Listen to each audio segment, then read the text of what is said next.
Buenas tardes a todos. Disculpas por los problemas técnicos que pueden pasar, ¿no?, en estos casos. Quiero agradecer muy especialmente a la doctora Gemma Barona su invitación y a Ainhoa también y a todo el equipo que ha trabajado en la organización de este taller. Y también la oportunidad que me dan de escuchar a todos mis compañeros, que están siendo unas intervenciones pues, muy interesantes. Lástima que tenga que hacerlo desde esta pantalla y sin veros directamente. Bueno, el tema que me ocupa es la victimización colectiva en el ámbito de la delincuencia de cuello blanco. Y es un tema sobre el que todavía no existe mucha investigación victimológica en comparación con otros sectores, pero sí empiezan a haber estudios sobre la violencia corporativa, sobre la victimología verde, a la que se ha referido la profesora Barona, sobre sanciones reparadoras a empresas, sobre la utilización de la justicia restaurativa en este ámbito de delincuencia. Por lo tanto, empieza a forjarse un interés claro sobre este tema. Como veremos, algunas tipologías de estas víctimas no están contempladas ni en la Directiva de 2012 ni en el Estatuto de las Víctimas del Delito, aunque sí pueden incluirse dentro del paraguas, ¿no?, amplio que estamos tratando esta tarde, porque comparte las características de macrovictimización, de victimización difusa y de desequilibrio que suele existir entre agresores y víctimas de estos delitos. Bien, en estos minutos lo que me propongo en primer lugar es determinar el ámbito de este tipo de victimización. Es decir, ¿a qué nos referimos cuando hablamos de delincuencia de cuello blanco? Algunas limitaciones, no todas, no me va a dar tiempo, del sistema de justicia penal en este tipo de delincuencia, identificar los distintos tipos de victimización colectiva que pueden haber y que pueden necesitar, ¿no?, una distinta respuesta, ¿no?, o abordaje, y algunas propuestas de mejora o reflexiones que ya abrirían el turno para el debate. En primer lugar, sobre el concepto de delincuencia económica, simplemente lo voy a introducir porque no tengo tiempo. Existen básicamente dos posiciones, una de las que se centran más bien en las características del autor del delito, como una persona con respetabilidad, estatus social, etcétera, que realiza el delito en el ámbito de su ocupación. Y una segunda conceptualización, que es la que adopto, ¿no?, para continuar hablando, que sería más bien la delincuencia de cuello blanco atendiendo a las características del hecho cometido. En este sentido, se destacan básicamente dos elementos. El modus operandi, es decir, la manera, ¿no?, de realizar el delito. Se trata de delitos no violentos, sino que se utiliza más bien el engaño, el ocultamiento, el abuso de confianza, etcétera. Y todo ello tiene una serie de finalidades. La más obvia es obtener un beneficio económico, pero también puede ser evitar el pago, evitar pérdidas económicas o asegurar ventajas personales o comerciales. Bien, este tipo de delincuencia presenta una serie de retos para el sistema de justicia penal. El primero de ellos, ya se ha referido el profesor de la Cuesta, por lo tanto no me voy a extender. Se trata de la protección de intereses colectivos en estadio de peligro y, por lo tanto, resulta difícil identificar quiénes son las víctimas y cuál es el daño a reparar. La segunda de las características que quiero destacar es que se trata de bienes jurídicos de naturaleza conflictual, es decir, hay un ámbito que se considera útil socialmente y por lo tanto son actividades que están más bien sujetas a control. Por poner un ejemplo, todos tenemos claro que construir un edificio es útil socialmente y por lo tanto no hay ninguna discusión, pero sí que deben, ¿no?, haber una serie de controles y de regulaciones. Por ejemplo, no se puede construir un edificio utilizando productos dañinos para la salud o inseguros, ¿no?, como tampoco se puede, y es importante dónde se construye, ¿no? Por ejemplo, no se puede construir en suelo no urbanizable. Por lo tanto, aquí tendremos un ámbito que sería lícito, un ámbito sancionador administrativo y en los casos más graves un ámbito penal. Ello plantea un problema que explica muy bien Hall y Varona en un artículo publicado en la revista de Victimología, que tienen referenciado en el listado de bibliografía que les he facilitado, y es que mientras, por ejemplo, en el homicidio lo que se discute, o sea, el objeto del proceso es la destrucción de la presunción de inocencia sobre alguien, porque está muy claro que hay un muerto y está muy claro qué es el delito de homicidio, en estos delitos el objeto del proceso suele centrarse en si la conducta constituye delito o no. Y eso plantea muchos problemas: necesidad de especialización de jueces, fiscales, necesidad de peritos, necesidad de recursos económicos a la administración de justicia, investigaciones complejas, alejadas en el tiempo, las sentencias largas, costosas, con todo, ¿no?, lo que se deriva de ello. Finalmente, en cuanto a los problemas, ya entrando ya directamente en la victimización, estamos acostumbrados en el proceso penal y en el derecho penal a ver una dicotomía entre autor y víctima del delito, y así se representa, ¿no?, en el escenario el Ministerio Fiscal, la acusación, el abogado defensor, la sentencia, ¿no?, también es dicotómica, la persona es culpable o inocente, no hay términos medios. En esta clase de delincuencia puede que nos encontremos ante casos de víctima no ideal y de, si se me permite la analogía, de autor del delito o ofensor no ideal. En cuanto a la víctima, está claro que son victimizaciones de carácter colectivo, muchas de ellas, pero es que en algunos casos la propia víctima ha podido participar en el delito o ha podido intentar conseguir una ventaja económica de una determinada operación, de la que finalmente, ¿no?, ha salido perjudicada. También, si se trata de victimizaciones difusas o colectivas, pensemos que la colectividad no tiene un pensamiento único, afortunadamente, ¿no? Y por lo tanto, socialmente se puede ver al delincuente de cuello blanco como una persona a admirar, que se ha saltado las reglas y por lo tanto ha conseguido éxito, etcétera, o bien la posición contraria, ¿no? Es decir, posición colérica, represiva, punitivista, etc. Después, bueno, muchas personas que se pueden encontrar implicadas en el delito y que pueden ser afectadas, al mismo tiempo no les resulta cómoda la aplicación del derecho penal, como puede ser, pues, los trabajadores, ¿no?, que están en una empresa o han participado en el delito sin ser responsables, igualmente quizás sin saberlo, y ven, ¿no?, que la empresa está sancionada, pues, con la disolución o con una multa que puede generar finalmente problemas a ellos. Por todo ello, también es complejo definir, ¿no?, las víctimas colectivas. Es cierto que desde hace tiempo ya Newman, ¿no?, en 1985 ya dijo que había víctimas colectivas, entre las cuales ponía como ejemplo la delincuencia de cuello blanco. Otros investigadores de la victimología en España también lo han dicho, pero más allá, ¿no?, de esta clasificación no ha habido, ¿no?, mucha más precisión aplicado, ¿no?, a la delincuencia de cuello blanco. Por ello, me propongo esbozar, esto es una propuesta y por lo tanto no es inamovible, evidentemente, establecer una clasificación, no por afán puramente clasificatorio o didáctico, sino porque quizás en cada una de estas manifestaciones de victimización hay unas necesidades distintas de las víctimas, quizás la manera de llegar a ellas es distinta y la reparación que se puede alcanzar o se puede pensar alcanzar puede ser distinta. Por lo tanto, más o menos mi propuesta es clasificar a las víctimas como víctimas masa, víctimas de violencia corporativa, víctima persona jurídica y víctima difusa.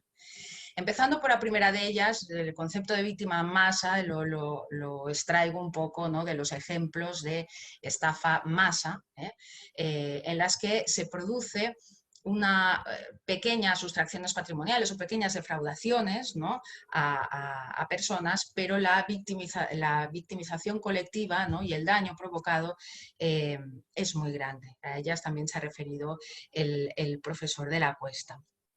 En estos casos hay una falta de conciencia de victimización y existe también dificultades de identificación y evidentemente una desigualdad de información.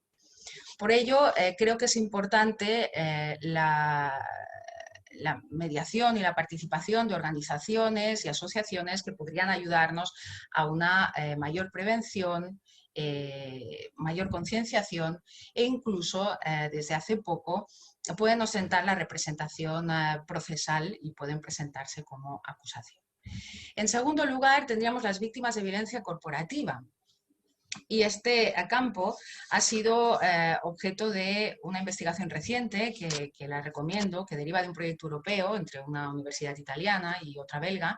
Les he citado también el estudio en el listado de bibliografía, que se refiere a casos como el aceite de colza, ¿no?, en España, que seguramente todos recordamos todavía, en Italia, ¿no?, sobre el amianto, o en Alemania sobre los productos protectores de madera que resultaron tóxicos, o el caso de la talidomida, ¿no?, que tantos miles de deformaciones congénitas han causado, ¿no?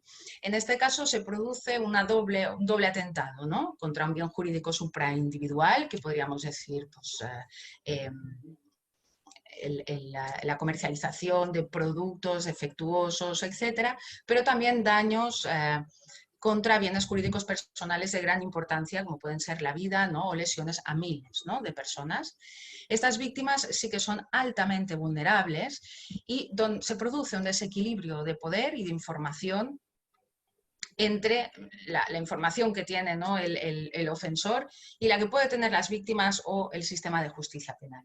También es importante destacar que en estos casos hay una incertidumbre en las consecuencias que van a sufrir, porque muchas veces se producen a largo plazo e incluso se ignoran, ¿no?, las que se van a producir.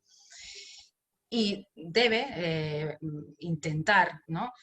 intentar, ¿no?, conseguir una reparación material y psicológica a estas víctimas, que son muy numerosas.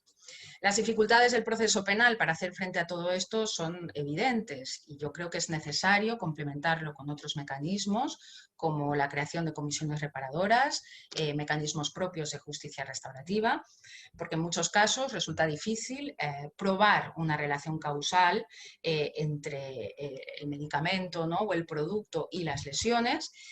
Problemas de autoría, problemas para identificar quién es responsable de todo ello. Las testificales de las víctimas se dirigen, ¿no?, fundamentalmente a probar el delito, pero no tanto a una reparación ni moral ni psicológica. Y los daños, como he destacado, son diferidos en el tiempo. El tercer tipo, y ya acabando, es la víctima persona jurídica. Se le ha prestado muy poca atención a este tipo de víctima, porque se dice que es ideológicamente desagradable, ¿no? Es decir, resulta más atractivo pensar más atractivo, perdón la expresión, ¿no?, pero resulta más urgente, ¿no?, pensar en víctimas en carne y hueso, ¿no?, y las corporaciones muchas veces no se incluyen dentro de esta urgencia. Así lo ha entendido la directiva y el Estatuto de la Víctima del Delito. Les pongo una sentencia donde precisamente se dice esto, ¿eh? Es decir, la directiva no es que niegue la victimización de la persona jurídica, sino que no lo considera una prioridad y por lo tanto no lo regula, no lo legisla y no se le da una respuesta. Con todo, hay que decir que hay un reconocimiento paulatino de este tipo de victimización y nuevamente se permite la acción penal de la persona jurídica. Finalmente, la víctima difusa.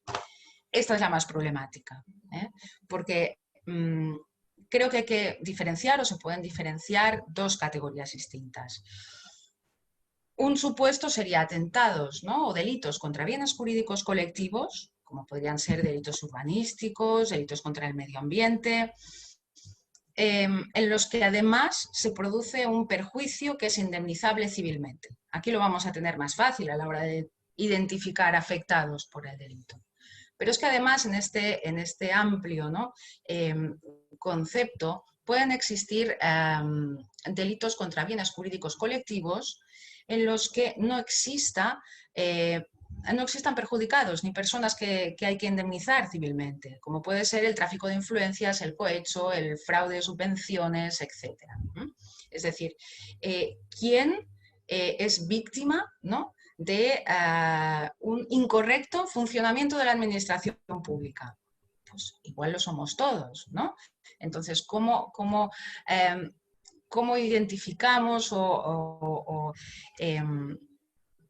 detectamos, ¿no?, los más directamente perjudicados, qué daño se produce en estos casos y cómo se puede reparar y si es posible una reparación y bajo qué fundamentos? Creo, y también se ha referido la profesora Barona en su intervención al inicio de este taller, que sí existen unos daños, y son daños sociales, que como pueden ser la pérdida de confianza, ¿no?, en las instituciones, los daños al medio ambiente, daños económicos también a los competidores, a otras empresas o a otras personas quienes quizás habrían ganado una subvención, ¿no?, si todo el mundo hubiera seguido las reglas, etc. Por lo tanto, creo que detrás de todo delito puede existir, ¿no?, un daño social. ¿Es posible repararlo? ¿Bajo qué fundamentos? Bueno, creo que la reparación completa es imposible, ¿no?, pero sí se puede intentar encontrar mecanismos para que la respuesta, también penal, puede ser también de justicia restaurativa, tiendan hacia una mayor reparación social. Y creo que aquí deberíamos ser mucho más imaginativos.